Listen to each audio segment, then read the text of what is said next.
Hello दोस्तों। आज हम एनईपी और एबीसीआईडी के बारे में जानेंगे। हमारे पास साथ अभी तो रोशन जी है और रोशन जी हमको बताएंगे। सबसे पहले तो नया जो आया है एनईपी, एनईपी क्या है, ठीक है। उसके बाद में हम एबीसीआईडी और एनईपी के पूरे स्ट्रक्चर्स जानेंगे।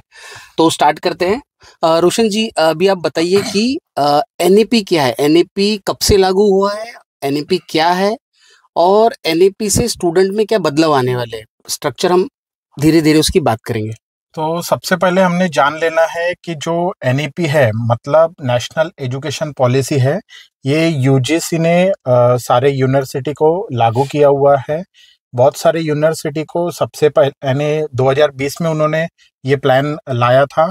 कुछ यूनिवर्सिटी ने पहले उसको मतलब एब्जॉर्ब कर लिए हैं, और बहुत सारे यूनिवर्सिटी में वो अभी अभी लागू हुए हैं। जैसे हम अगर नागपुर यूनिवर्सिटी की बात करते हैं, तो जैसा पीजी कोर्सेज थे उनको पिछले साल लागू हुआ था एनईपी, और जो अंडर ग्रेजुएशन वाले कोर्सेज है उनको इस साल से लागू हुआ है, यानी कि 2024-25 वाली जो बैच है उनको लागू हुआ है एनईपी।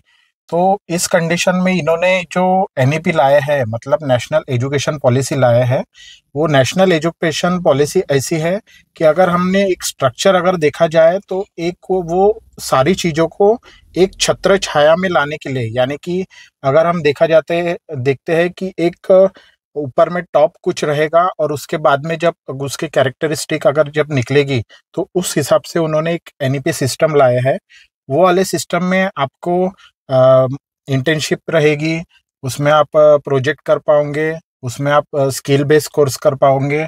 ऐसे बहुत सारे सिस्टम है उसमें। और अगर आप चाहते हो तो आप कुछ कोर्सेस अगर एक कॉलेज से अगर आपने कोई कोर्स किया है फर्स्ट ईयर, तो आप चेंज करके मतलब दूसरे कॉलेज से भी आप सेकंड ईयर कर सकते हो अगर आपको बीच में गैप लेना है। आप अगर कोई मतलब किसी तरह की जॉब कर रहे हो और अभी आपको एजुकेशन कंप्लीट नहीं करना है, तो आप उसमें गैप भी ले सकते हो। तो उसके बाद में अगर आपको लगता है कि अभी मैंने 1 साल 2 साल गैप ले लिया हूँ, इसके बाद में मुझे वापस से एडमिशन करना है, तो वो भी एक सिस्टम बनेगा। यानी कि इसका पूरा एक स्ट्रक्चर बनेगा कि जिसके लिए हर स्टूडेंट को उसमें उतना मतलब एजुकेशन बनते रहेगा। वो एक ये नई नई तरीके से एक ये सिस्टम है। ओके, यानी अभी हमने एनईपी जान लिया। हाँ। अच्छा, एनईपी में क्या सेमेस्टर बढ़ने वाले साल जो है, अभी तक जो 3 साल का ग्रेजुएशन था वो 4 या 5 साल का होने वाला है। बहुत सारे स्टूडेंट भ्रमित है कि होने क्या वाला है। और इसके साथ ही साथ आप क्रेडिट पॉइंट्स के भी बारे में बताइए। स्टूडेंट को अभी पता ही नहीं चल रहा है। इनफैक्ट कॉलेजों में भी पता नहीं है। कई स्टूडेंटों के तो मैसेज आए, आपको तो पता ही है कि क्रेडिट पॉइंट क्या होता है। ये कॉलेज में जब स्टूडेंट जा रहे हैं तो उनको कॉलेज वाले उनको जवाब ही नहीं दे रहे। उनको बोल रहे ठीक है, आप नेक्स्ट वीक आइए, हम आपको बता देंगे। तो कितने साल का एनईपी के कारण कितने साल का ग्रेजुएशन हो गया है और एक क्रेडिट पॉइंट क्या है, ये आप सविस्तर समझा दीजिए। तो सबसे पहले हम मतलब कोर्सेज की बात करेंगे। जैसा आपने पूछा है कि कितने साल का ग्रेजुएशन हो गया है, तो ये बात हमने पहले जान लेना है कि जो जिनके 4 साल के ऑलरेडी कोर्सेज है उनका कोई कोर्स बढ़ने वाला नहीं है, उनका 4 साल का ही रहेगा। और पर जिनके जो 3 साल के कोर्सेज थे, जैसा बीकॉम के थे, बीएससी के थे, बीबीए के थे, बीसीसीए के थे, यानी कि जो भी ये 3 साल वाले कोर्सेज थे, तो इनको उन्होंने अभी 4 साल का कर दिया है।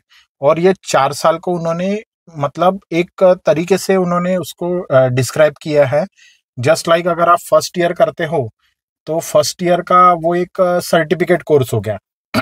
मतलब 4 साल से अगर आप फर्स्ट ईयर करते हो और एजुकेशन छोड़ते हो या कहीं बाद में करना है, तो आपका जो क्रेडिट पॉइंट जमा होगा वो सर्टिफिकेट के पॉइंट अच्छा। से जमा होगा। अभी तो उसके पॉइंट्स क्या है उतना मतलब उतना डाटा आने का है। पर उसका जो एक ईयर का है फर्स्ट ईयर का, तो उसको हम एक मतलब सर्टिफिकेट कोर्स मानेंगे। और अगर वो 2 साल अगर करता है तो उसको हम डिप्लोमा कोर्स मानेंगे। मतलब 2 साल का किया है तो यानी कि वो डिप्लोमा हो गया है। और 3 साल का अगर कोर्स किया है, यानी 4 साल में से 3 साल अगर उन्होंने किए हैं, तो उसको हम एक डिग्री मानेंगे। तो अभी आपका क्वेश्चन होगा कि डिग्री मान ली है, अभी 14 साल को क्या है।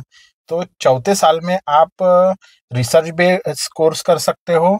आपको अगर किसी चीज के ऊपर रिसर्च करना है, या फिर स्किल बेस्ड कोर्स कर सकते हो उसी डिग्री में।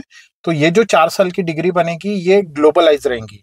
जैसे आप देख सकते हो कि इंजीनियरिंग वालों के हैं और बहुत सारे लोगों के मतलब जो स्टूडेंट है उनकी जो डिग्री है 4 साल की है। तो 4 साल की जो डिग्री रहेगी वो एक मतलब एक ग्लोबल डिग्री रहेगी। और अगर कोई एनईपी वाला 4 साल अगर करता है और उसमें अच्छे परसेंटेज लाता है, परसेंटेज लाने के बाद में अगर उसको पीएचडी करना है तो वो ग्रेजुएशन के बाद सीधा 4 साल कोर्स करने के बाद में अगर उसके अच्छे परसेंटेज है तो डायरेक्ट नेट के लिए मतलब एग्जाम दे सकता है, यानी यानी कि इन्होंने अभी 75% का एक क्राइटेरिया रखा हुआ है कि हाँ आप अगर ग्लोबल डिग्री में 75% लाते हैं तो हाँ आप सीधा पीएचडी के लिए आप अप्लाई कर सकते पेट हैं। के लिए आप अप्लाई कर सकते हाँ, हैं। नेट के तो लिए। नीट के लिए नीट के लिए तो अभी ये बात सुनना था कि जो डिग्री है, सुपर हाँ डिग्री के पहले की जो डिग्री है, हाँ ये वही डिग्री काम आएगी जो हम यूपीएससी और एमपीएससी में करते हैं, या कहीं पे हमको गवर्नमेंट जॉब लगती है, गवर्नमेंट वैकेंसीज निकलती है तो उसमें कहा जाता है कि पदवीधर असने आवश्यक या फिर डिग्री होल्डर रहना आपको जरूरी है। तो उस समय आपको क्या लगेगा, 3 साल की डिग्री लगेगी या ये 4 साल वाली ग्लोबल डिग्री लगेगी? नेट के लिए अगर आपको पीएचडी करना है, नेट की एग्जाम देना है, तो अगर आपको अगर ग्रेजुएशन के बाद में ही करना है तो उसमें कैसा होगा कि आपको 4 साल का लगेगा ही लगेगा। मतलब जो एनईपी है, हम्म। एनईपी में अगर आपके एडमिशन है फर्स्ट ईयर से तो आपको वो 4 साल का ही लगेगा। आप मतलब उसके बिना ये नहीं कर पाओगे। अगर आपका एनईपी नहीं है एग्जाम्पल, तो आपका अगर 3 साल का डिग्री है तो आप वो 3 साल का डिग्री कर सकते हो। उसके बाद में आप को पोस्ट ग्रेजुएशन करना पड़ेगा, फिर ओके। उसके बाद में आप नेट की एग्जाम दे पाओगे। अच्छा, तो अभी बहुत सारे लोग जो क्रेडिट पॉइंट का ही है, क्रेडिट पॉइंट का कब क्लियर होगा और कैसा क्लियर होगा, और स्टूडेंट ने अब इसके लिए क्या करना चाहिए वो थोड़ा आप बता दीजिए।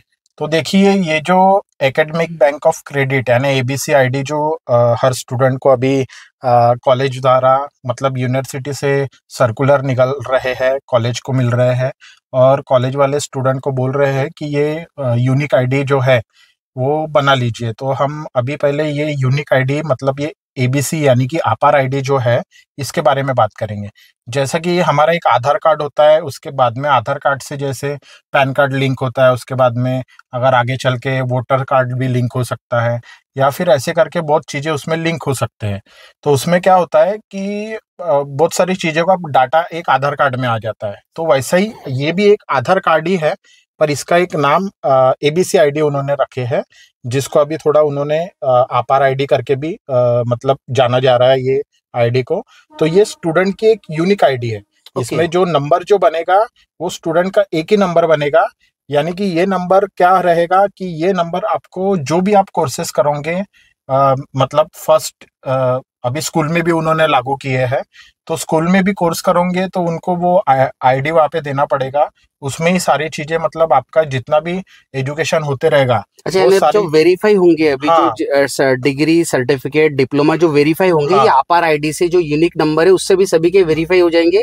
तो ऐसी कोई दिक्कत नहीं आएगी, जैसे पहले होता था कि हमको एचआरडी मिनिस्ट्री से स्टैंपिंग करके लाना पड़ता हाँ था फॉरेन जाने के लिए, और हमको बहुत ज्यादा दिक्कत आती थी। बहुत सारे स्टूडेंट है जिनको बहुत दिक्कत आ रही है। हाँ। तो ये आपार आईडी में अब उसको वो दिक्कत नहीं आएगी विद्यार्थी को, जब वो फॉरेन जाएगा या और कोई एजुकेशन के लिए बिल्कुल करेगा बिल्कुल। दूसरी यूनिवर्सिटी में। हाँ, बिल्कुल कोई दिक्कत नहीं आएगी। और ये जो एबीसी आईडी है, इन्होंने ये एबीसी आईडी हर यूनिवर्सिटी को लागू की है। जैसे अगर हमने देखा जाए तो एक स्टेट यूनिवर्सिटी होती है, उसके बाद में प्राइवेट यूनिवर्सिटी होती है, एक स्किल यूनिवर्सिटी होती है।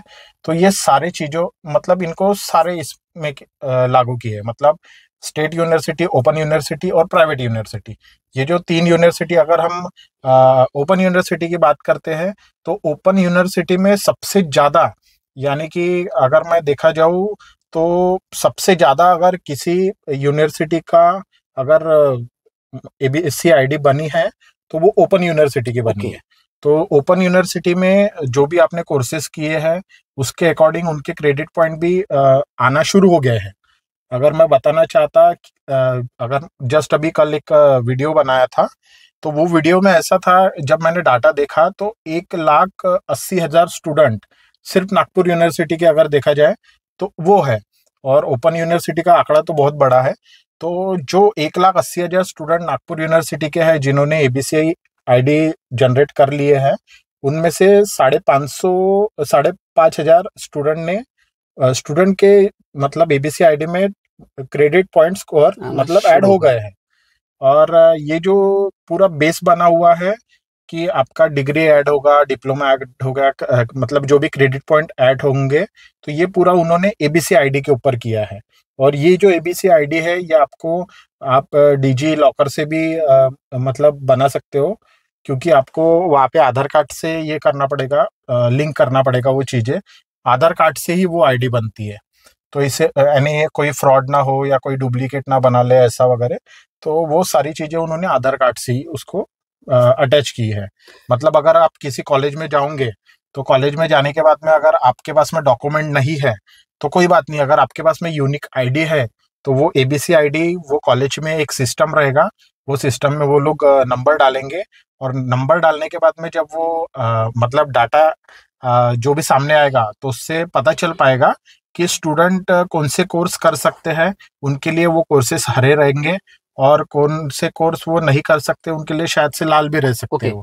यानी हम ये चीज एक विनंती कर सकते हैं सारे स्टूडेंट लोगों से कि आप सबसे पहले तो आप आपका एबीसीआईडी जनरेट कर ले, ये कंपलसरी है और ये करना आपको आपके लिए फायदेमंद भी है। अच्छा, और एक बात थी कि न्यू एजुकेशन एनईपी में अभी जो आ रहा है क्रेडिट पॉइंट्स में अपने, इसमें स्टूडेंट की अटेंडेंस को लेके बहुत ज्यादा एक कंफ्यूजन है कि ये भी अटेंडेंस का पार्ट भी क्रेडिट में जमा होगा या नहीं जमा होगा, वो भी आप थोड़ा सा क्लेरिफिकेशन दे दीजिए। देखो, अटेंडेंस का तो अभी जो यूजीसी यानी कि यूनिवर्सिटी ग्रांट कमीशन है, इन्होंने जस्ट अभी कुछ मतलब मैं न्यूज़ में भी पढ़ा था वो, तो उसमें उन्होंने इसका डिसीजन पूरा कॉलेज वालों पे दिए है। अच्छा। मतलब कॉलेज या यूनिवर्सिटीज वगैरह जो है उनके ऊपर दिए हैं, तो ये सारी चीज़ें उन पे है। तो हमें क्या करना है कि मतलब कोई कॉलेज में वो अटेंडेंस लागू रहेंगे, कोई कॉलेज में नहीं रहेंगे, तो वो तो उनका एक पर्सनल एक ये हो गया है, मतलब एक पर्सनल डिसीजन हो गया है, तो उसके हिसाब से वो सारी चीज़ें रहेगा। पर अगर आप कोई स्किल बेस करते हो, कोई कोर्स करते सेमिनार हो। अटेंड करते हो, तो ये जो है मतलब इंटर्नशिप करते हो, तो उसके भी क्रेडिट पॉइंट उसमें ऐड होंगे। अच्छा, तो जैसे सेमिनार यानी जो कॉलेज के या यूनिवर्सिटी के माध्यम से जो लिए जा रहा है वो, या बाहर के भी आउटसाइडर सेमिनार्स इसमें ऐड है क्रेडिट पॉइंट के लिए? जो सेमिनार यूजीसी द्वारा मतलब उनको सर्टिफाइड होगा, ओके। या फिर उनके मतलब रूल के हिसाब से मान्य रहेगा, तो उनको ही मतलब उनके ही पॉइंट वो ऐड होंगे उसमें। ऐसा कोई भी बाहर का नहीं हो सकता है वो वैसा। मतलब अगर उसको अगर मान्यता है वो सेमिनार को, और उसमें वो लोग पहले ये करेंगे, एक नोटिस निकालेंगे कि ये सेमिनार अगर आप अटेंड करते हो और हर कॉलेज से इतनी इतनी स्टूडेंट आनी चाहिए, तो उसके बाद में वो कॉलेज के ऊपर है डिपेंड करना, और वो लोग कर सकते हैं। ओके। तो दोस्तों, आज हमने जाना एनईपी, क्रेडिट पॉइंट और एबीसीआईडी कैसे जनरेट होता है और वो कितना कंपलसरी है आपके लिए।